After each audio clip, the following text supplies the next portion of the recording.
Hi, I've got Aurora González here today, and she's the author of Harvey Bear Gets Rescued and the sequel book, Harvey Bear Rebuilds. And she's just a wonderful author. I've had the pleasure of working with her for a few years now. And she is a teacher in Texas, and she's an author and a creator and a chef, and probably more things that I don't even know about yet. But she's an amazing person, and I'm just excited to have you here today. Thank you for joining us, Aurora. Hi, Beth. Hello, all. Welcome to Harvey Bear Studios. Well, we just want to know a little bit more today about producing this new book, Harvey Bear Rebuilds. So just to start off, what inspired you to write this sequel to Harvey Bear Gets Rescued? Oh my gosh, it was several factors, one of which was the fact that Rebuilds ends with them being rescued, but that we all know if we live on the Texas Gulf Coast or near any storm affected areas, life does not have a perfect ending right after you get rescued. There's life after a storm, and for some people it's worse than others. The rebuild process is very difficult. I always felt that there was more to the story, but of course, being busy, being an educator and everything that entails, I kept saying, maybe someday I'll write the story. Maybe someday I'll write the story. And I started rough sketching it, but things kept coming up. I got busy trying to launch Harvey Bear Gets Rescued and trying to book author events, but his fan base immediately started clamoring for more. They're like, we need to know what happened to Harvey Bear. You must tell us. So I listened, and I was able to surprise them this year, this October, 2 years to the date of Rescued release. We released Rebuilds. It still are so hard for me to say both titles. I still can't believe I have two titles. I know, it's wonderful, and what an accomplishment. Just because this is your second book that you produced, that you've written, storyboarded, gone through the whole illustration process, published, and then gifted to the world. What did it feel? Was it different this time around? Were you more confident in the process? Yes and no. It's always nerve-wracking, especially because he had a fan base, and they had standards for the illustrations and had standards for his level of adventures and his interaction, his emotional creations, the emotions that he elicited in his readers. I'm like, can I do this again? Can it be worthy of being a sequel to Harvey Bear? Or is Harvey Bear just meant to be a one-time book? Do I trust myself enough to release that? And you do let that self-doubt come in, but I'm like, no, a prayer led me to the first book. My fans are his fans are clamoring for a sequel. So I'm like, let's see what it does. And it ended up being an incredibly powerful book. Those of you that have gotten to hold it, it's incredibly well written, well illustrated, and it's even beefier. Like we say in Texas, it's beefier. It's a bigger book. There's more going on in Harvey's world.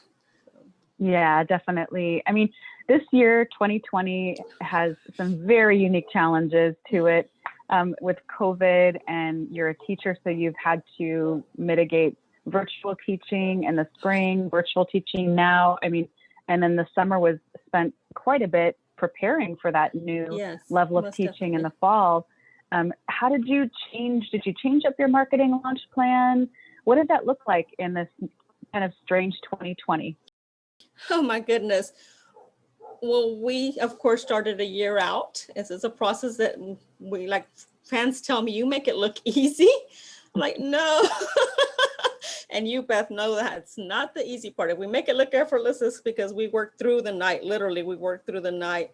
In February, when the word pandemic was really picking up speed and really coming towards the Gulf Coast and becoming more of an awareness factor, you and I were knee deep in proofing edits and illustrations and text, and we were full steam ahead. And when you get knee deep and you're too far to go back and you're stuck in the middle, why go back? Just go forward, and it's going to be what it's going to be.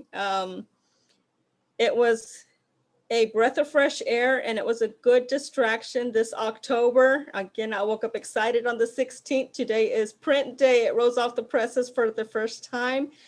Marketing has been interesting, but I like to think that it has challenged me instead of hindered me. Think creatively. Who can you team up with? How can you share his message? Can I do virtual events? What can I do to share Harvey's message of hope and healing with his current fans and to expose new series of fans to his work.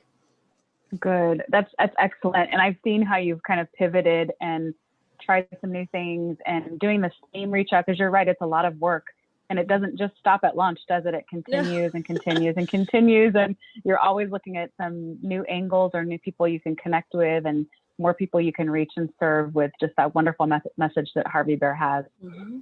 And for the record, Beth, his fans already want the third book. Oh, I'm not surprised at all. You have a really interesting process as a children's book author and a photographer.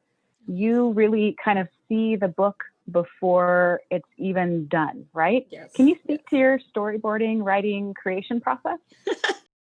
Sure. It works for me. It may not work for everybody. Usually I get an idea for a story gnawing at the back of my head. And I'm like, okay, interesting idea. Let's see where this goes. Because if you actually tend to every idea that pops in your head, you end up not developing anything well. I'm like, okay, that's kind of interesting. And I kind of just like let it simmer. And if it keeps gnawing and nagging, I'm like, okay, well, let's pay attention to you. Are you a character? What's your name as a character? What's your story? And do a mental interview of the character. Okay, come on, let's sit down. Let me grab some pen and paper. Tell me about yourself. What is your problem? What needs fixing? Who's in your world? And if I can flesh that out, then I move over to, I know everybody's into electronics and tech, but I love rough pencil and paper sketches. If my hand keeps going and I have an idea, I'm gonna go until I run out of ideas. That's actually how I ended up with Gets Rescued. I started with a prayer, ended up sketching, and my hand just kept going and going and going. And 3 pages later, I'm like, oh, wow, there's this storyboard of these, I think it was 26 images, and they tell a story about this bear and he got rescued and interesting. Okay, I feel better. Well, who was to know that that answer to that prayer was going to end up being a published book?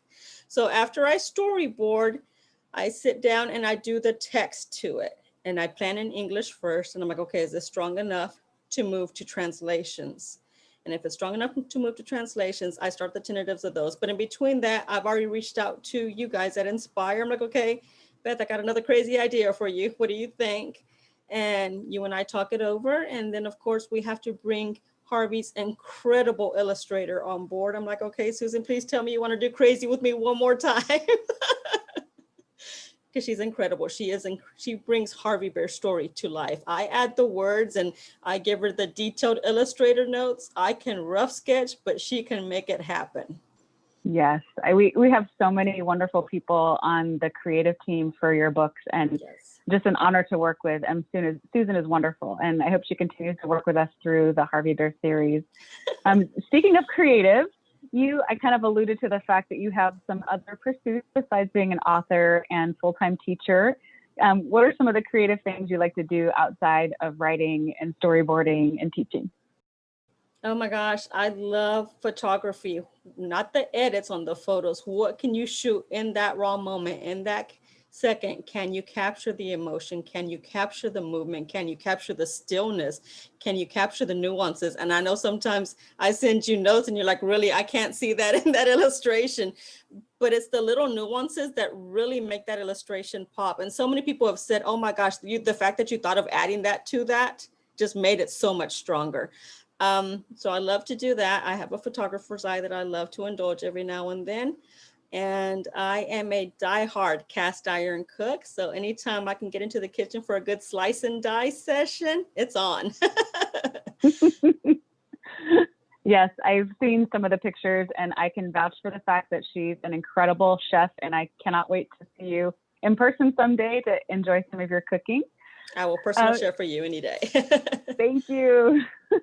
You're a full-time elementary school teacher. How do you balance all that with the writing and the creating? Because it happens throughout the year. It's not like you can just be creative in the summertime. How do you balance all that?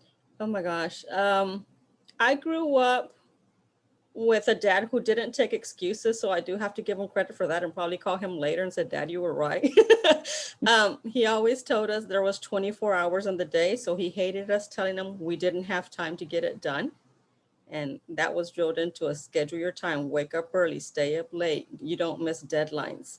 It's a balance. Of course, you teach all day, pull tutorials, it's meetings, whatever you have. And then you come home and take care of home life. And once the house goes quiet again, I actually become a night owl. And I'm like, okay, what am I doing? What am I doing marketing wise? What am I doing Harvey Bear wise, publicity wise? I keep up with his Facebook page. Harvey Bear runs his own Facebook page, and I am his secretary for that. Harvey Bear loves fan mail, so I do respond to the little students and his fans that do message him. And but the writing process, if I find writing is a release for me. So if I'm trying to work through something, I always say I think on paper. So grab some paper and see what happens and go from there. Sometimes it's a story, sometimes it's a list, sometimes it's just randomness, but it does help recenter me. Oh, I love that. Just because you're a teacher and you're working with students quite a bit and you do presentations and events about writing and storyboarding, I know you've had some young authors approach you. What advice would you give other young aspiring authors out there about writing a book and publishing a book? Oh my gosh, first of all, believe in yourself. Start nurturing that idea. You have to champion your own ideas before anybody else believes in you. I know, being female, being Hispanic, I've heard no a lot of times in my life. And that's actually a word that empowers me more than not. I'm like, the worst thing you can do is tell me no, because I'm gonna prove you wrong. But if you want to write, don't let yourself be talked out of it. Write for the joy of writing, write for you. There's not a perfect published copy on the first draft. Trust me, I've done unboxing 3 times. I'm like, oh, this is awesome. Oh, look, how about we fix this in the same breath? So there's never such thing as a perfect polished copy. Believe in yourself, draft it, write it, rewrite it, polish it, but don't scrap it. Make it your work and be proud of it and work from there. That's really great advice, because as we know, just as people in this world, nothing is perfect on the first shot. And that perseverance and keeping at it that's such a great advice for writers out there and illustrators.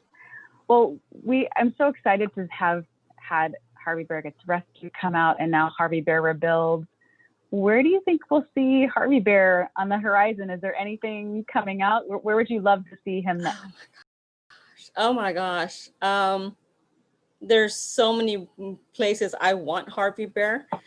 He's already English, Spanish bilingual, so he's accessible to the Hispanic population in various countries as well. I know he has been to Australia. I know a copy has been sold in Australia. I know Great Britain just got a copy of Rebuilds shipped, so I'm excited about that. Me as a educator, as a writer, as an author, my heart still goes out to my students, especially because that's who inspired me to write Harvey Bear Gets Rescued in the middle of Hurricane Harvey and their homes were decimated. So my biggest dream is to have Harvey Bear books be part of go bags for relief agencies. When they pack up their gear to hit storm affected regions, have the kids hold something new for the first time, because most of them have lost everything that they currently own. So I would definitely love to see Harvey Bear be part of relief organization Go Kids. I would love to see that too. And we'll continue to work on that and get some outreach. All it takes is one contact that believes in the message as much as we do. So how do people find you? Where can they connect with you? You mentioned Facebook. What's the best way to do that? Facebook, he's at Harvey Bear Hug. And I love it. Everybody needs a bear hug. And it's a Harvey Bear Hug. And on the webpage, I am at harveybearauthor.com. Okay. He runs his Twitter, and his handle is Harvey Bear Hugs with an S on it, so you get extra hugs.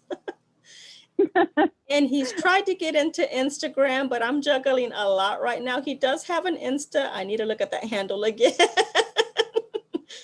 So, yes. For now, you can connect on Facebook. I know Harvey Bear is very active on Facebook, and he loves reader notes and posts and videos. So if you've read the book and purchased it, go write a note. It'll make Harvey Bear's day and his author, Aurora. And I just encourage you, if you haven't yet, go check out her book, Harvey Bear Gets Rescued, and Harvey Bear Rebuilds on Amazon.com. It's available now. Thank you, Aurora, for joining us today. I'm just so thrilled that we had a chance to talk, and hopefully there's some people out there that are inspired to write and publish their own children's books after today.